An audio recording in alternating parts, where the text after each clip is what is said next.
All right, I'm live now. So I just wanted to update on the National Association of Realtors lawsuit. I saw a couple videos recently, and there's a lot of speculation on what might happen. I'm gonna just kind of vent some personal opinions on this. I am a member of the National Association of Realtors and local board. I've been a realtor for it's probably 27, 28 years. I think 1993 is when I got in. Back then, we were working out of the books, and we had just gone to dial-up MLS, and that was pretty high tech back in the day. That was right around the time AOL was starting to come out, so we weren't even up to that speed yet on AOL. We had our own service that we would dial in. You got to have one picture on there. Sometimes the agent would even slow down when they took a picture of the house. They were usually blurry as you drove the car past those listings. But the MLS was designed to be basically to help each other sell properties. The National Association of Realtors includes commercial brokerages, but the residential brokers, they created a clear cooperation where they would share the listing commission with the buyer's agent to facilitate the sales faster. So this goes way back. The National Association of Realtors was founded in like 1908, and it was built on an ethics standard. So there's a lot of good that have come from the National Association of Realtors. I know a lot of people jump on the bandwagon and say, "Oh my gosh, I can save 3%." I'm gonna try to pose this a little bit different. The consumer's not going to save that money. There's other players that are going after that commission. It's not going to be the consumer that wins in this.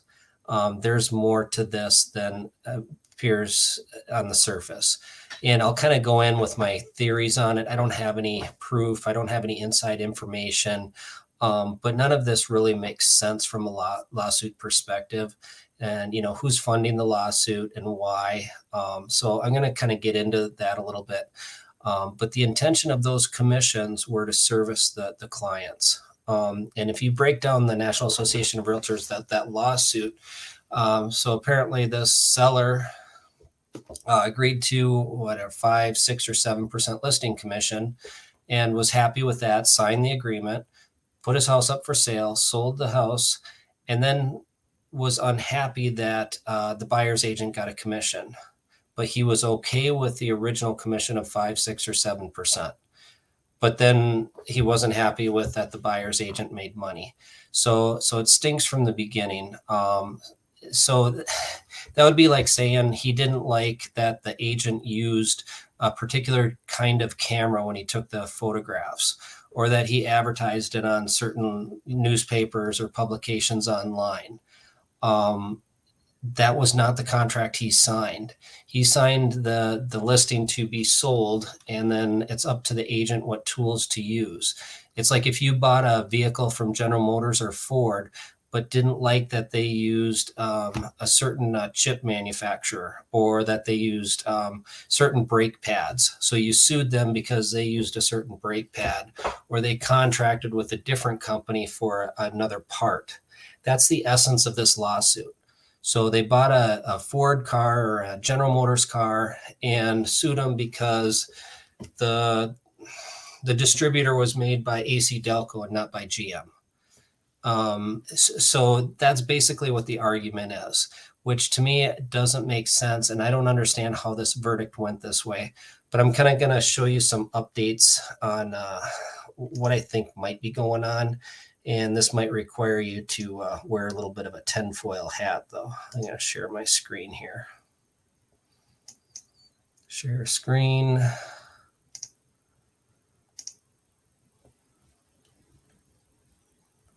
And I can't seem to find it.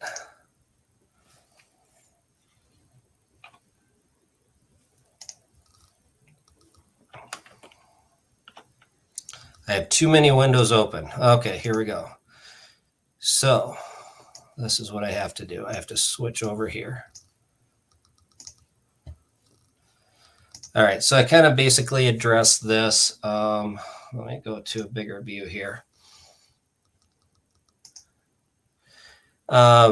So realtor, this was kind of the other video. I'll just kind of jump into this, but a realtor and a real estate agent are different. A real estate agent is, they took the test and they got licensed by the state of whatever state they're in. Realtor is a member of the National Association of Realtors and the state board, and then the local regional board. The regional board owns the MLS and they maintain the data. So that data on the MLS is proprietary. And that goes way back to before computers, before even the books. It was cooperation to help agents sell the property and also help buyers, agents. It was to help the consumer. So this was all based on good faith on helping the consumer. And then years went by, and then the technology kind of caught up to us. So Realtor.com was sold to a private company. Realtor.com is no longer owned by the National Association of Realtors. The Realtor Association wasn't smart enough to realize the internet wasn't a fad. And I was around when this happened. Like I said, I remember the books and I remember when we had dial-up. Then the internet came out, and I was, a pretty young agent at the time. And I thought it was kind of dumb when this happened, but they sold the rights to Realtor.com.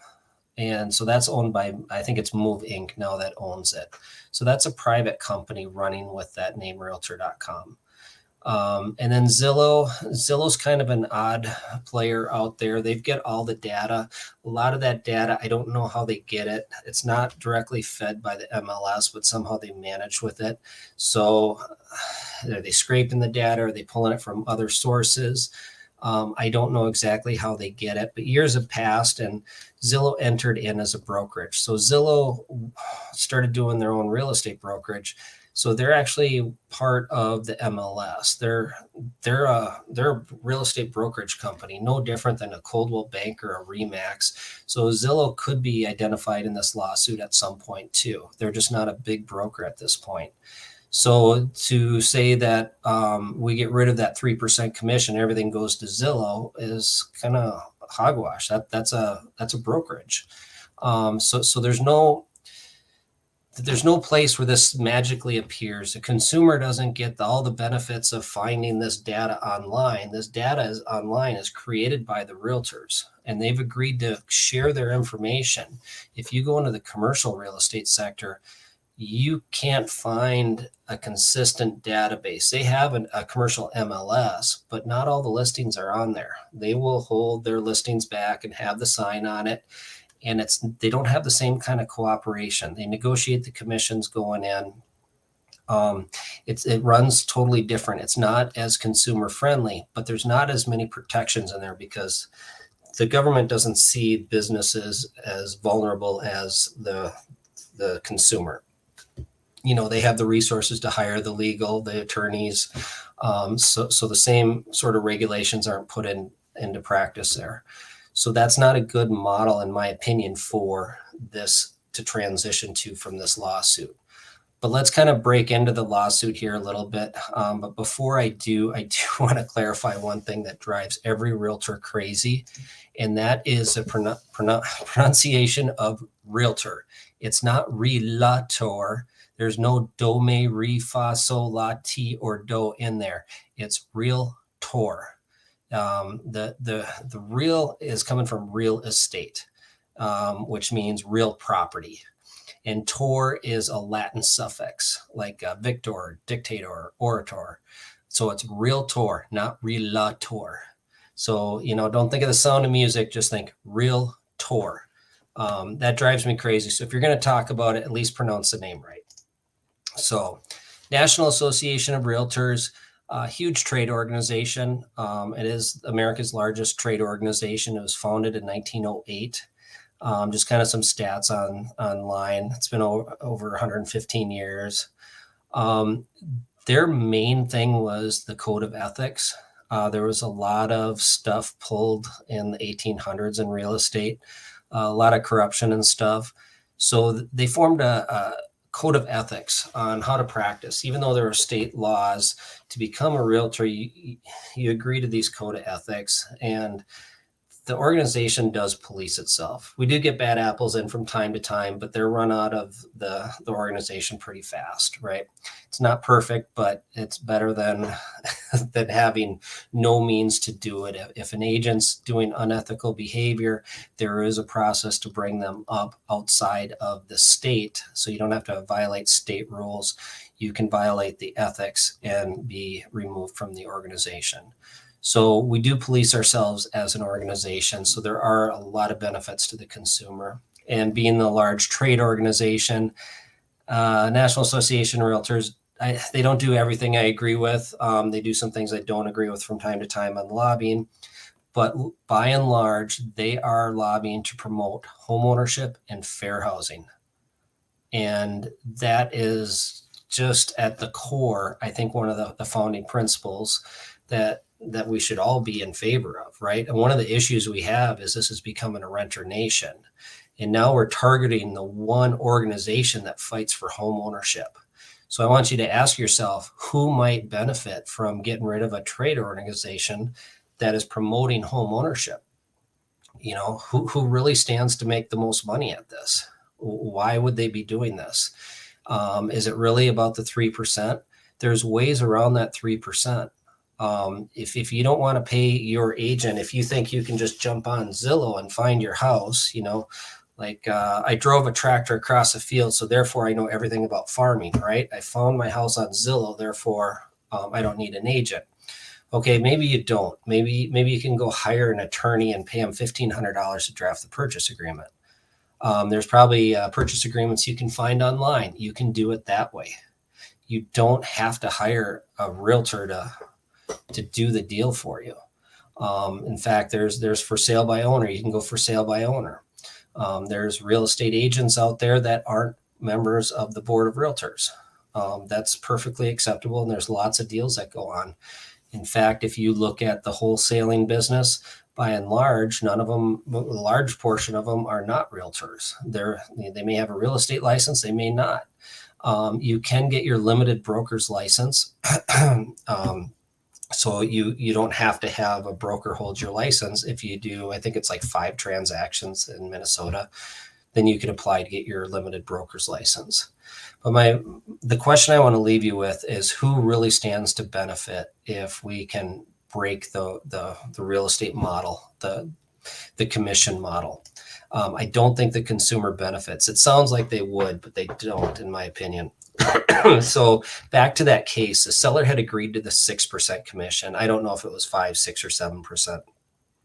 And then the seller sues, claiming that they didn't agree to pay the buyer's agent. But what difference would that make? I mean, can he then claim that he didn't like the photographer that took the photos, that he didn't agree to pay that photographer because he signed the 6% commission? That's part of the cost of doing business for that broker. He hired that broker to sell the property, but now he has an issue with how the broker did it. So on the surface, to me, this case should have never gone forward, and let alone won. So I don't know exactly what happened to lose this lawsuit. Because if you go, and like I said earlier, if you go buy a Ford car and they've contracted with a third party to manufacture one of the parts, you don't go sue Ford because they manufactured the part with another manufacturer and put it in their car. That's really what they're doing here. Just because this is part of the business expense to get the house sold by paying a cooperating broker, you know, that's like saying they paid the car dealer a commission to sell their car. That's how they move the product. So now they're saying they're dictating on where that expense and that business can come from. So that's why I have issue with this lawsuit to begin with. I don't have issue with shaking up the model with technology, right? We can certainly gain efficiencies with new technologies and make it better for the consumer. The commissions, when I started, it was a 10% commission for land, right? You can't get that kind of commission on land anymore. And land was pretty inexpensive at the time, so you needed more commission to pay for it. So as the land prices went up, those land commissions went down. The same with housing. It was very rare that you ever saw a listing come in below 7% because it wasn't worth it. There was a long market time. I mean, average market time was like 180 days back then. So you had a lot of time and money invested into it. Well, as the housing shortage continued on, there's reasons why, government regulation choked off available housing. But basically, the house prices shot up and the commissions dropped. So if you go from a 7% to a 6%, that's not a 1% drop. That's like a 30 or 20 some percent drop, right? That's a big drop on commissions.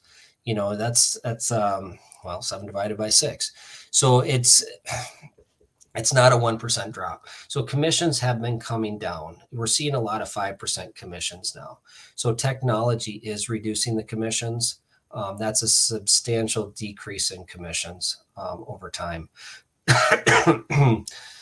So the lawsuit claimed that NAR rules violate antitrust laws and inflate the fees paid to buyer's agent by requiring a listing agent to compensate a buyer's agent for listing the property on the MLS. It's not a requirement, at least in our state. And our state has some stuff in place that probably this lawsuit wouldn't have been impacted by. We do have buyers sign a broker agreement.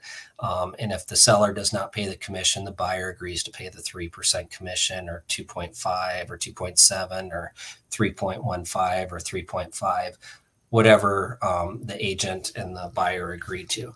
So here the buyer is on the hook to pay the commission if the seller doesn't pay it.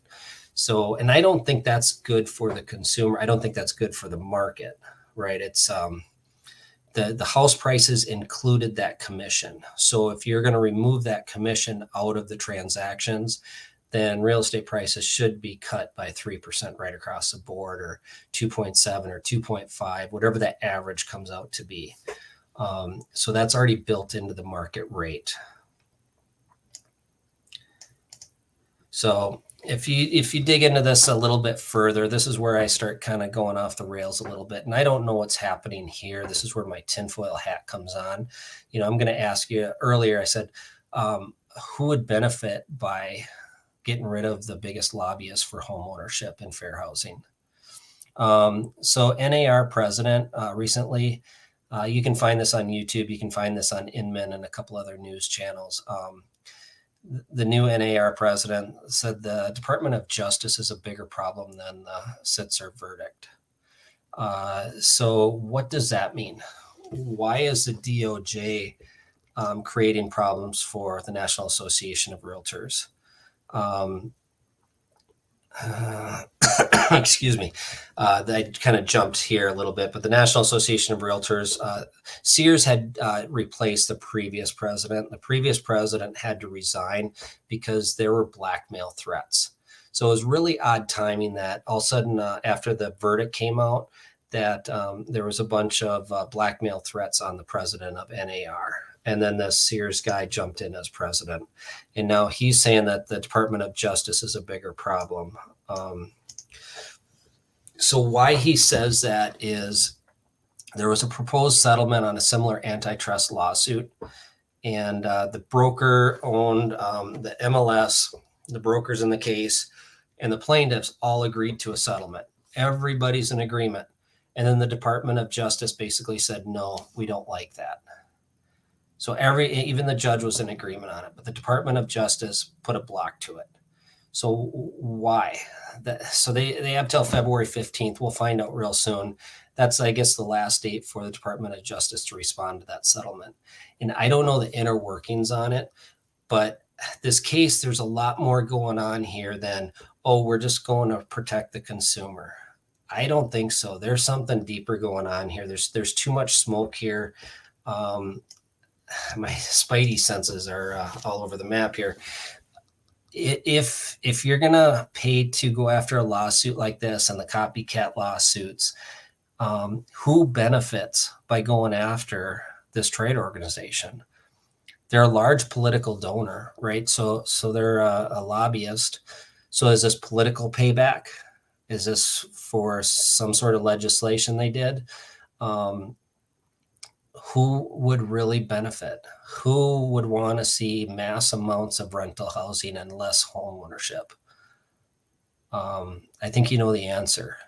So I kind of think that's where this stuff is being fueled from. And it's real easy to jump on the bandwagon and say, oh, yeah, I can save a lot of money on a commission. And I don't have a lot of uh, benefit in this, right? I'm kind of phasing out. I mean, most of my business is investment properties.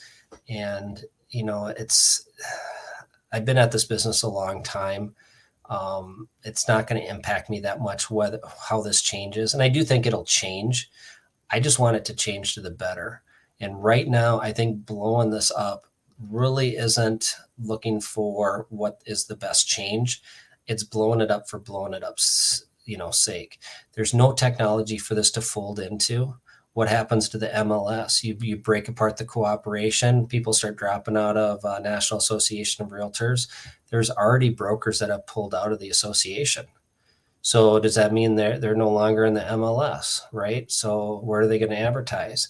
With a competitor on Zillow? They're a brokerage. That's not going to work. It might work for a little while, but that's not a long-term solution. And then who's really going to make that money? It's not the consumer that's going to save that 3%. It's going to be whoever steps in place for that online database, whatever it ends up being, is going to suck in all those dollars. Or it's going to be some big Wall Street firms that are going to benefit. But that money is not going to be left on the table and given back to the consumer.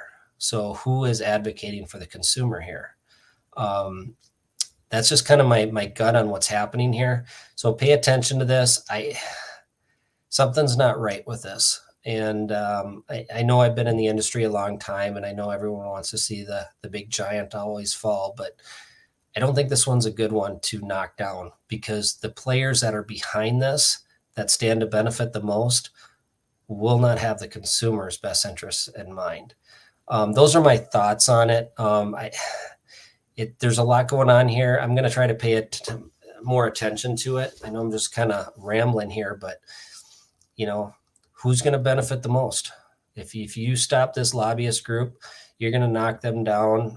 You may actually bankrupt them. You get rid of the largest lobbyist or second largest lobbyist organization that is promoting homeownership and fair housing.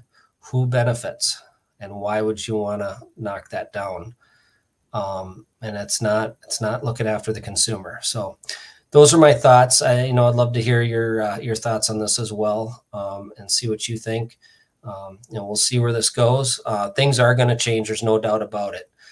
I just hope they change to the better. So with that, I'm signing off. Thanks.